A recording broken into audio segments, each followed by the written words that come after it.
என் பொண்ணு நடக்க முடியாம இருந்தாங்க. அப்ப ஹெல்ப்புக்காக நான் ஒரு லெட்டருக்காக தான் அங்க போனேன். ஐயா கிட்ட ஒரு லெட்டர் வாங்க. அப்ப அவர் சட்டமன்ற உறுப்பினரா இருந்தாரு. அவரை போய் பார்க்க போனேன். அவங்கள முதல்ல நாங்க உள்ள போகும் போதே குழந்தை சாப்பிட்டுச்சா, நீங்க சாப்பிட்டீங்களா, அதுதான் முதல் கேள்வியே கேட்டாரு.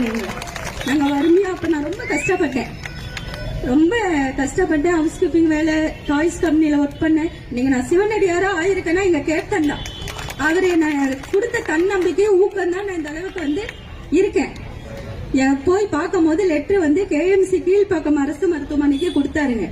கொடுத்தாங்க. எங்க பாப்பாக்கு இந்த மெடிசன் சேரலைங்க. சேராம யூரின் பிளட் கலரா போனோடனே பயந்துட்டு நாங்க என்ன பண்றதுன்னு தெரியலையேன்னு கேப்டன் கிட்ட அப்போலாக மாத்துங்க குழந்தைய, எவ்வளவு செலவானாலும் அந்த பிள்ளைக்கு நான் பாக்குறேன் அப்படின்னாரு. எனக்கு 10 லட்சம் யாரு செய்வா? ஒரு 10 ரூபா கொடுக்கறதுக்கே யோசிப்பாங்க. எங்க கேப்டன் தெய்வமா இருந்து எங்க பொண்ணை நடக்க வச்சு இன்னைக்கு ஆண்டிக்க பிள்ளைங்க. என் பொண்ணு நல்லா இருக்கா, 5 வயசு ஆகுது. மாசம் 2000 ரூபாய் எனக்கு பணம் வந்துட்டு இருக்கு. வேண்டான்னு கேன்சல் பண்ணிட்டேன் கலெக்டர் ஆபீஸ்ல. என் பொண்ணுக்கு வேண்டாம். எங்க கேப்டன் தெய்வமா இருந்து என் பொண்ணு யாரும் கும்புறாலும் இல்லையோ, கேப்டனுக்கு காலையில எந்திரிச்ச உடனே டீ வச்சு அவருக்கு பூ போட்டு கும்பிட்டுட்டு தான் ஸ்கூலுக்கு போறாளுங்க. தெய்வம் யாருன்னு கேட்டா கேப்டனால என் புள்ள சொல்லுவா.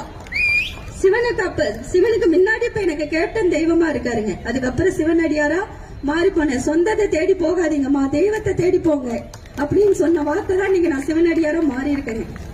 சாதாரண ஒரு குடும்பத்துல பிறந்தவதான் நானு. சிவன் என் பிள்ளைக்காக நான் சிவனடியாரா மாறிட்டேங்க. சரியாயிடுங்கம்மா, இதெல்லாம் ஒண்ணும் இல்ல அப்படின்னு. அண்ணன் தம்பி கூட எனக்கு உதவலிங்க ஐயா, தாய் மாமா நான் இருக்கு அப்படின்னாரு.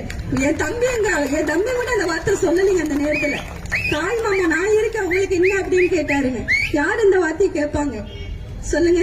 10 லட்சம் ரூபாய் செலவு பண்ணி இன்னைக்கு என் பிள்ளை நடக்கிறா. +1 படிக்கிறா. 10th 494 mark எடுத்திருக்கா. கேப்டனோட அருள் தான். எனக்கு கேப்டன் தான் எல்லாமே உயிர். எங்க போனாலும் எனக்கு கேப்டன் தான் முதல் தெய்வம். கேப்டன் புகழ் வாழ்க. இவ்வளவு நாள் நான் ஒன்னே இதை சொல்லக்கூடாது, இந்த இடத்துல சொல்லிடுறேன். கேப்டனை இழந்த மக்கள் எல்லாம் திருப்பி ஓட்டு போட்டு அவரை ஜெயிக்க வைங்க. அம்மாவை கொண்டு வாங்க, கேப்டன் பையன் பிரபாகரனை கொண்டு வாங்க, முதல்வரா கொண்டு வாங்க. எல்லாருக்குமே மாற்றங்கள் வரும். ஏழையா வறுமைகள் எதுவுமே இருக்காதுங்க. எந்த தலைவர் பசங்களையும் நாங்க போய் பார்க்க முடியும். அவங்க வீட்டுல போன உடனே கேப்டன் என்ன வார்த்தை கேட்டாரோ அதே வார்த்தை தான் அந்த பசங்க 2 பேருமே சாப்பிட்டீங்களாமா டீ கொண்டு கொடுக்குறாங்க. எந்த தலைவர் பசங்க அப்படி கொண்டு தருவாங்க? எங்க கேப்டன், எங்க அண்ணனோட பசங்க மட்டும்தான் அந்த மாதிரி இருக்காங்க. சென்னையில பொறுத்த வரைக்கும் எந்த அதிகாரி பசங்களையுமோ நாங்க பார்த்ததே கிடையாதுங்க. வீட்டுக்கு போனோடனே கேப்டன் எப்படி சொல்றாரு அதே சாப்பிடுங்கம்மா அப்படின்னாரு. நேற்று அண்ணன் கிட்ட ஒரு வாய்ப்பு கேட்டிருந்தேன். மீட்டிங் போறீங்கன்னா நான் கேப்டனை பத்தி கொஞ்சம் பேசணும், எனக்கு அழைப்பு கொடுன்னு சொல்லி அண்ணன் கிட்ட கேட்டிருந்தேன்.